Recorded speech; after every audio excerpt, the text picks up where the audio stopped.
একদিকে চলছে সংস্কার কাজ, অপরদিকে হারাচ্ছে খেলার উপযুক্ত পরিবেশ। সেই পরিবেশ রক্ষার্থেই জাতীয় স্টেডিয়াম এলাকায় পরিচালিত হলো মোবাইল কোর্ট। খেলাধুলার উপযুক্ত পরিবেশ তৈরি করতে জাতীয় ক্রীড়া পরিষদের উদ্যোগে পরিচালিত হয় এই মোবাইল কোর্ট। তবে প্রথমবার হওয়ায় কাউকেই করা হয়নি জরিমানা, করা হয়েছে সতর্ক। দেশের ক্রীড়াঙ্গনের প্রধান ভেন্যু ঢাকা জাতীয় স্টেডিয়াম কমপ্লেক্স। প্রায় সব ফেডারেশন ও ক্রীড়া স্থাপনায় একই আঙিনায়, অথচ এখানে নেই খেলাধুলার উপযুক্ত পরিবেশ। যত্রতত্র অস্থায়ী দোকানপাট, গাড়ি পার্কিং কিংবা মালামালে ফুটপাতের স্বাভাবিক হাঁটাচলাই হয়ে পড়েছে দুষ্কর। খেলাধুলার পরিবেশ ফিরিয়ে আনতে প্রথমবারের মতো পরিচালিত হয়েছে মোবাইল কোর্ট। জাতীয় ক্রীড়া পরিষদের উদ্যোগে করা হয় এই আয়োজন।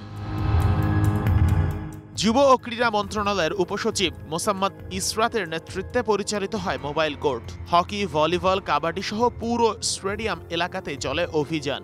যেহেতু প্রথমবারের মতো পরিচালিত হলো মোবাইল কোর্ট, তাই কাউকে জরিমানা করা হয়নি।